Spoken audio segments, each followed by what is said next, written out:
Chris Joye reckons the stock market could fall 30 to 60%. How high will interest rates go? And the CBA's reported this morning, and it's not bad. I'm Peter Switzer. I'm Paul Ricard. And we're mad about money. First one for this year, Paul, and we've got Chris Joye tipping a 30 to 60% correction. Let's call it a crash of the market. What do you think of that call? I think it's what I describe as a courageous call. But I think Chris is sort of probably not that not serious about the call, is he? I mean, I think it's sort of one of those things that he said and out there. But maybe I'm getting him wrong. But you talked to him. Yeah, I did. And we will encourage people to watch the interview, and we'll give you the link for that in the description below. But the important point is he said, as interest rates rise, and we know this, there's an attraction to get out of stocks and to go in and chase those higher interest rates. Now, the quicker America raises interest rates, the more afraid he will be that there'll be a stock market reaction. Yep. But when I pressed him, the timing wasn't conclusive. So it's not necessarily this year.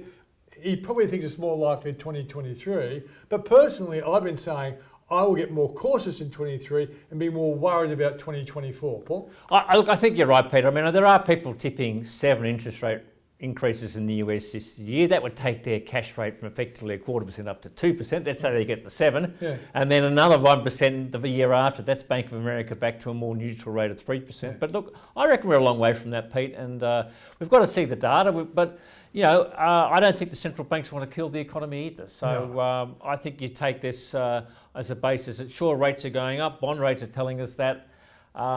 Stocks are going to be harder, but the market's going to be a bit more selective in what it wants to buy. Yeah, and I'm really interested to see the thinking behind the fact that the NASDAQ has gone up ever since you got that massive jobs number, which you would have thought jobs number big, interest rates up faster, therefore tech stocks down.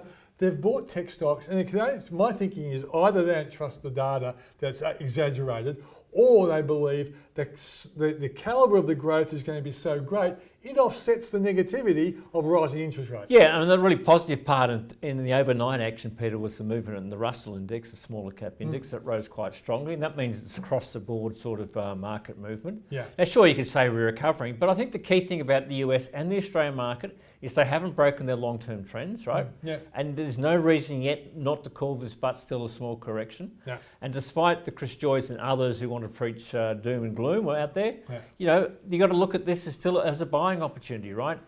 We do have pressure of rising interest rates, but the market knows that. It's priced that in. Yeah. So we've just got to, the risk in some ways is that they don't get the 7 interest rate increases. So let's see what happens there. Yeah, it's interesting, a reaction to our Monday night show, someone called Jones, I reckon it was comedy gold that I actually said the market could go up by 10%. Jonesy, I'd love to have a bet with you because I'll put 10,000 on that at 100%, much better than I'm going to get putting on the market, which I think will deliver 10%. Anyway, that's me getting even with someone who's unfairly critical. Let's go to the interest rate story, Paul. Here, do you reckon interest rates are going to start rising in August and we're going to see 4 interest rate rises? I think August is probably on the cards. I think there's now talk, you know, people, as soon as you get someone saying August, someone else says July and June and May. Election in May, chance for new government. I don't think that they're going to do anything in May. You know, let's look at August. They've got to see the data. So it's good, they'll start raising. And so I guess that's probably another couple of quarters of inflation data. That's where the August comes from. You know, if I was the RBA also, I don't think I'd be talking about the moment the market says the first interest rate increase is only 0.15%, right?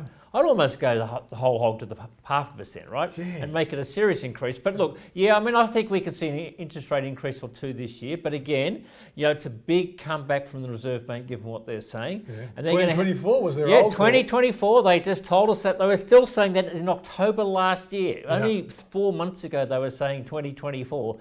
So to come back to early 2022, that's a huge come down. So I don't think the Reserve Bank is there yet, and I don't think we've. The last thing they want to do is crush this recovery. Yeah, and that's the important point. All of this stimulation was about getting really good, strong growth happening. Omicron has slowed down the growth for 2022. The Reserve Bank's at 4.5%. we were expecting 5% if it was now Omicron. So therefore, I reckon that Reserve Bank Governor Phil Lowe will take his time before he starts raising interest rates. If the economy is going gangbusters, then he'll do it. But August is a possibility. It could be later. Let's go to the final one, Paul. CBA, your beloved CBA's reported. Yeah, look, the market's already going to like this result because it's not only better than expected, but it has all the right hallmarks of a good result. First of all, it's got volume growth across all its key franchises: home loans, business lending, and deposits. The other banks can't do that. Secondly, operating performance is actually up on the last half. It's up about 3%. That means revenue less expenses is gone up by about 3%. That's actually growth in income. That's before bad debts, so that's a positive. Now there's a few bits coming back into that, but that's a positive. The market was worried it might be flat to down. Yeah. And thirdly, dividend $1.75. That's higher than the market expected. Reaffirmed its target to pay about 75% for the full year. That means a final dividend of at least $2. And fourthly, we've got an on-market buyback of $2 billion announced. So a pretty strong result, despite a huge deterioration in the net interest margin. They can't do much about that, but looking forward, interest rates going up is going to be a positive. So the market's probably seeing that the net interest margin deterioration is about as much as it's going to be. Yeah. And yet it's a good result notwithstanding. Okay, so this is the result for the 6 months to the end of December. We know Omicron would have hurt all businesses in some shape or form.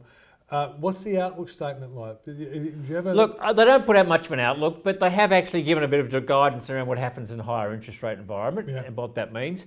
But look, we'll see from the tone of we haven't seen what Matt Commons had to say this morning when he gets pressed in the analyst briefing, but that happens later on this morning. But at 10 o'clock when the market opens, they're going to say this is a good outcome, this is much better than be expected. And it's the reason why CBA is miles apart from Westpac and ANZ, et cetera, et cetera. So, it's clearly the best stock. Analysts worried about this, they'll like it. They'll still be bearish on CBA, they'll still be telling you it's too expensive, but that's what they've been saying now, broken a record for over a decade. Yeah, and look, I've got to say, it's a very important result because it is the leading bank, and it's also going to be good for dividends like the... another good result, just on a good result, Suncorp yesterday was a pretty good result. And I think that whole insurance banking sector looks interesting. So, financials will go up today, and with this buyback announcement, it's an on market, that'll be positive. So, look for a big plus up for CBA. That's my tip. Been wrong before, but I reckon... You've been wrong before. I can't remember I can't remember too many times, but I'm sure there's been in the past, Pete. I'm Peter Switzer. I'm Paul Rickard. And we're mad about money.